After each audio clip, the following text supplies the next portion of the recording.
جذبہ ہے کہ جو کسی کے ساتھ اگر کسی نے خیر کیا ہو، بھلائی کی ہو، احسان کیا ہو، کسی تکلیف سے اس کو بچایا ہو، چھٹکارا دلایا ہو، تو ایک جذبہ پیدا ہوتا ہے انسان کے قلب کی گہرائی سے. اب اسے ہم جذبہ تشکر کہیں گے، جذبہ امتنان کہیں گے.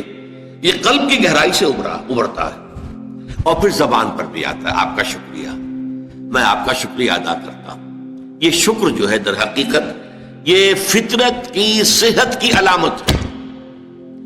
اگر فطرت صحیح ہے تو شکر لازماً ہوگا، اور اگر شکر نہیں ہے تو معلوم ہوا کہ فطرت مسخ ہو چکی. آپ کے ساتھ کسی نے بھلائی کی اور آپ کے اندر یہ جذبہ بھی پیدا نہیں ہوا. یہ تو حیوانات تک کے اندر ہے. آپ کسی پیاسے جانور کے سامنے پانی رکھیے، کوئی بکری ہو، کوئی اور ہو، کوئی گائے ہو، پیاسا ہو، بندھا ہوا ہے، وہ تو ادھر ادھر دوڑ کر اپنی پیاس پوری نہیں کر سکتا. بالٹی میں پانی رکھ دیجیے، وہ پی کر پھر وہ آنکھیں اٹھا کر آپ کو دیکھے گا. وہ جانور تو اس کی آنکھوں کے اندر سے آپ کو جذبہ تشکر چھلکتا ہوا نظر آئے. اسی معنی میں عجیب بات یہ ہے، عین، عین کہتے ہیں آنکھ کو، اور عین کہتے ہیں چشمے کو بھی. عرب کہتے تھے عین الشکرا، وہ چشمہ جس میں سے پانی خود بخود ابل رہا ہو، نکل رہا ہو، نیچے سے زمین سے ابلتا ہو، عین الشکرا. اور دابۃ شکور کہتے تھے ایسے حیوان کو.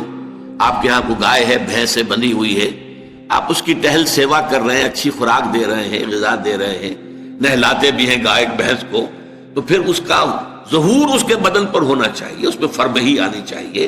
تو اس کو کہیں گے دابۃ شکور. یہ شکر گزار جانور ہے کہ اس کے ساتھ جو بھلائی ہو رہی ہے، جو خیر ہو رہا ہے، اس کے نتائج اس پر ظاہر ہو رہے ہیں. تو یہ فطرت کی در حقیقت صحت کی علامت ہے. پرانی کہانی آپ نے بھی بچپن میں پڑھی ہوگی کہ ایک غلام کہیں بھاگا ہوا تھا اور اسے راستے میں ایک جگہ اس نے دیکھا ایک شیر پڑا ہوا کراہ رہا ہے، اور اس کو شدید تکلیف تھی. اس کے پاؤں میں ایک کانٹا چبھا ہوا تھا. ظاہر بات ہے شیر نہیں نکال سکتا تھا اس کو. اس غلام نے اس کا کانٹا نکال دیا. اس شیر نے صرف اسے سونگھا اور چلا گیا. اس کے بعد وہ غلام پکڑا گیا، اور جیسے کہ ہوتا تھا رومن اور گریک دور میں کہ بھاگا ہوا غلام جب پکڑا جاتا تھا تو پھر شیروں سے پھڑواتے تھے اس کو.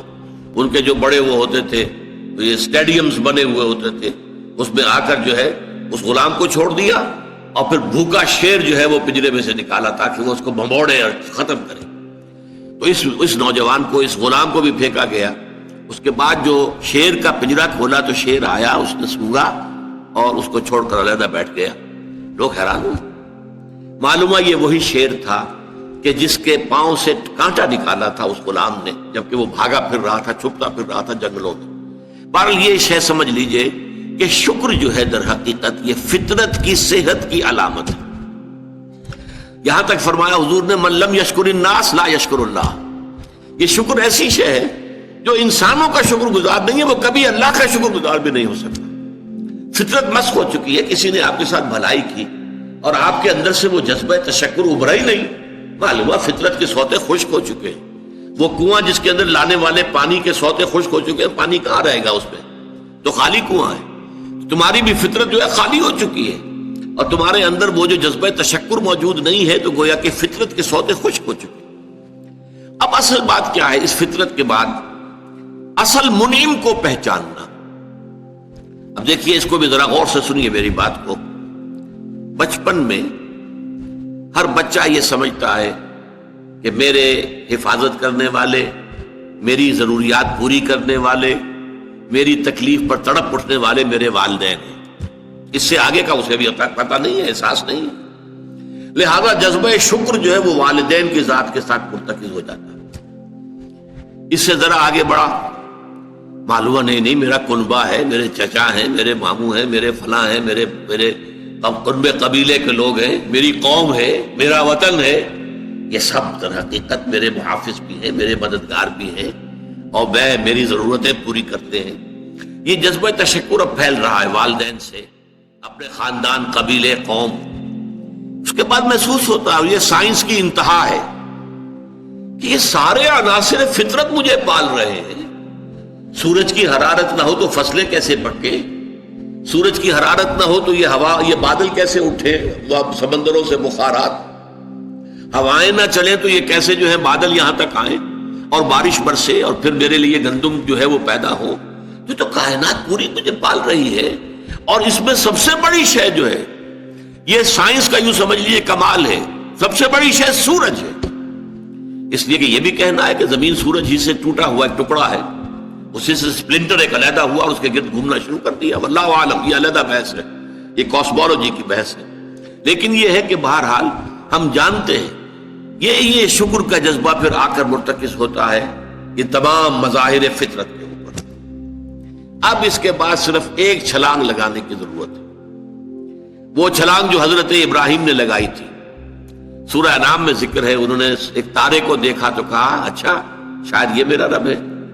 جب وہ ڈوب گیا، غروب ہو گیا، تو نہیں میں تو غروب ہونے والے کو تو رب نہیں مان سکتا. پھر چاند کو دیکھا، وہ بڑا روشن تھا، بہت بڑا تھا، اچھا یہ رب ہے. جب وہ بھی ڈوب گیا، کہا نہیں اگر میرے رب نے مجھے ہدایت نہ دی. پھر دیکھا سورج کو، ھذا اکبر، ھذا ربی، ھذا اکبر. فلما افلت، پھر جب وہ بھی غروب ہو گیا تو پھر اس کے بعد جو چھلانگ لگائی انہوں نے کیا، انی وجہت وجہی للذی فطر السماوات والارض حنیفا. میں نے اب اپنا رخ کر لیا ہے، اپنا چہرہ کر لیا ہے رخ پر اس ذات کے جس نے آسمانوں اور زمین کو پیدا کیا ہے، جو سورج اور چاند اور ستاروں کا پیدا کرنے والا ہے. حنیفاً، یکسو ہو کر. وما انا من المشرکین، اور میں ہرگز مشرکوں میں سے نہیں. یہ ہے عقل کی آخری چھلانگ. سورج بھی ایک نظام میں جکڑا ہوا ہے، کسی اور نے اس کا نظام بنایا ہے، اس کی حیثیت کچھ ہے ہی نہیں. اس پوری کائنات کی وسعت اور پہنائی میں یہ جو خورشید منور ہے یہ کیا ہے؟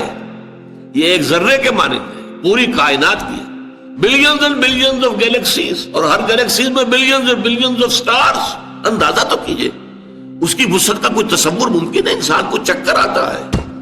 یہ تمام جو ہے اعداد و شمار جو یہ آتے ہیں ہمارے سامنے ایسٹرونومی میں، چکر آتا ہے. سورج کی کیا حیثیت ہے؟ ہاں ایک ہستی ہے کہ جس نے ان سب کو جکڑا ہوا ہے، جس کے نظام میں ہے، جس کے قانون کے اندر یہ جکڑے ہوئے ہیں. بحسبان، یہ ایک حساب کے ساتھ چل رہے ہیں اور حساب کسی نے معین کیا ہوا. یہ ہے در حقیقت عقل کا کام. یعنی فطرت کی سلامتی، جذبہ تشکر. شکر کس کا؟ سب سے بڑی بات اللہ کا شکر. ایک بات اور نوٹ کر لیجئے، یہی جذبہ تشکر ہے جو پھر عبادت کی شکل اختیار کرتا ہے. دیکھیے شکر، آپ کے ساتھ کسی نے بھلائی کی، آپ کی فطرت کا تقاضا نمبر 1 یہ کہ اس کا شکریہ ادا کریں.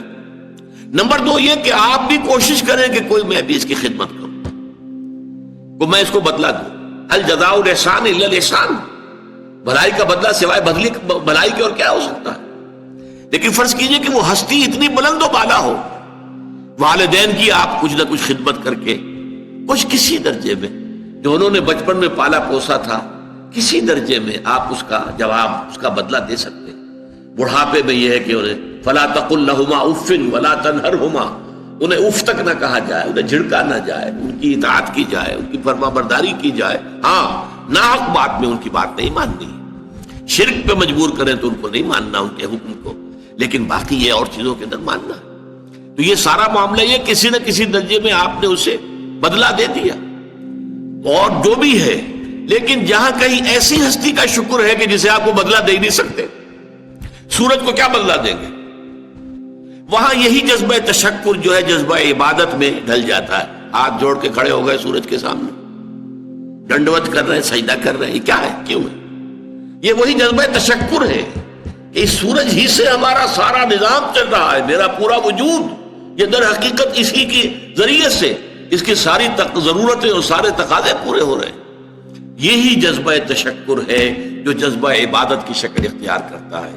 اور جب جذبہ تشکر صحیح جگہ جا کر لگ گیا، یعنی جیسے کہ میں مثال بارہا دیتا رہا ہوں کہ اگر آپ کو کسی اونچی فصیل پر چڑھنا ہے اور آپ کے پاس جو ہے وہ ایک کمند ہے، تو پہلے کمند کو آپ پھینکیں گے اونچا، آپ کے بازو میں طاقت ہونی چاہیے. اگر بازو میں طاقت ہی نہیں ہے تو کمند کہیں قریب ہی جا کے اٹک گئی تو جہاں تک وہ اٹکی ہے وہیں تک چڑھ سکتے ہیں نا، اس سے آگے تو نہیں جا سکتے. تو کمند کو پہنچانا ہے پہلے اونچائی تک. اب دیکھیے اس کو اقبال نے کہا ہے یزداں بکمند آور، اے ہمت مردانہ، تمہاری کمند یزداں کے ساتھ جا کر جڑے، اللہ کو پہچانو۔ تمہاری عقل کا جو ہے در حقیقت امتحان یہ ہے کہ اصل منعم حقیقی، اصل محسن حقیقی، اس کے انعامات، اس کے احسانات، اس نے تمہیں پیدا کیا، تمہاری ضرورت کی چیزیں پیدا کی۔ ان تعدوا نعمت اللہ لا تحصوها، اگر تم اللہ کی نعمتوں کو گننا چاہو کبھی احسان نہیں کر سکتے، کبھی ان کی گنتی نہیں کر سکتے۔ اس کے لیے تمہارا جذبہ شکر جو ہے وہ ڈھل جانا چاہیے جذبہ عبادت میں۔ اور یہاں اس رکوع کے اعتبار سے اس کے جو سب سے بڑا مظہر ہے وہ اب آ رہا ہے، وَإِذْ وَلَقَدْ آتَيْنَا لُقْمَانَ الْحِكْمَةَ أَنِ اشْكُرْ لِلَّهِ، أَنِ اشْكُرْ لِلَّهِ، گویا کہ حکمت کا تقاضا یہ کہ شکر کا جذبہ اللہ تعالیٰ کی ذات کے ساتھ وابستہ ہو جائے۔ وَمَنْ يَشْكُرْ فَإِنَّمَا يَشْكُرُ لِنَفْسِهِ، اور جو کوئی شکر کرتا ہے وہ اپنے بھلے کو کرتا ہے۔ اللہ کا کوئی کام نہیں بنتا اس سے، اللہ کی کوئی ضرورت پوری نہیں ہوتی، وہ ضرورت سے مبرہ ہے، منزہ ہے، اعلیٰ ہے، عرفہ ہے، اس کی کوئی ضرورت نہیں، احتیاج ہے ہی نہیں، وہ محتاج نہیں ہے، وہ تو غنی ہے۔ تو اس لیے فرمایا من یشکر فانما یشکر لنفسی، لنفسی سے مراد کیا ہے؟ اگر آپ کے اندر جذبہ شکر ہے اور وہ جذبہ تشکر جا کر ذات باری تعالیٰ کے ساتھ منسلک اور ملحق بھی ہو گیا ہے، اب آپ کی شخصیت کا ترفع ہوگا، شخصیت ابھرے گی، شخصیت اپچے گی، شخصیت کی ترقی ہوگی، شخصیت میں ترفع پیدا ہوگا، بلندی آئے گی، تعمیر سیرت جسے کہتے ہیں، جسے اقبال تعمیر خودی کہتا ہے۔ صحیح معنی میں واقعتاً آپ ایک ایسے انسان بن سکیں گے کہ جن کے بارے میں قرآن نے کہا ہے کہ وَلَقَدْ خَلَقْنَا الْإِنسَانَ فِي أَحْسَنِ تَقْوِيمٍ، ہم نے انسان کو بہترین حساب پر پیدا کیا۔ وہ انسان بننے کے لیے ضروری ہے کہ آپ کی فطرت سلیم ہو اور عقل سلیم، فطرت سلیمہ جذبہ تشکر موجود ہو، عقل سلیم اصل محسن کو پہچان لے، اصل منعم کو پہچان لے، اور یہ منسلک ہو جائے پہ جذبہ تشکر ذات باری تعالیٰ کے ساتھ، تو اس کا بھلا تمہیں کو پہنچے گا، تمہاری شخصیت کی تعمیر ہوگی، تمہاری خودی جو ہے وہ پختہ ہوگی، مضبوط ہوگی، تمہاری اپنی سیرت و کردار جو ہے اس کی نشو و نما ہوگی۔ وَمَنْ يَشْكُرْ فَإِنَّمَا يَشْكُرُ لِنَفْسِهِ وَمَنْ كَفَرَ، اور جو کفر کرے فَإِنَّ اللَّهَ غَنِيٌّ حَمِيدٌ، تو اللہ تو غنی ہے اور حمید ہے۔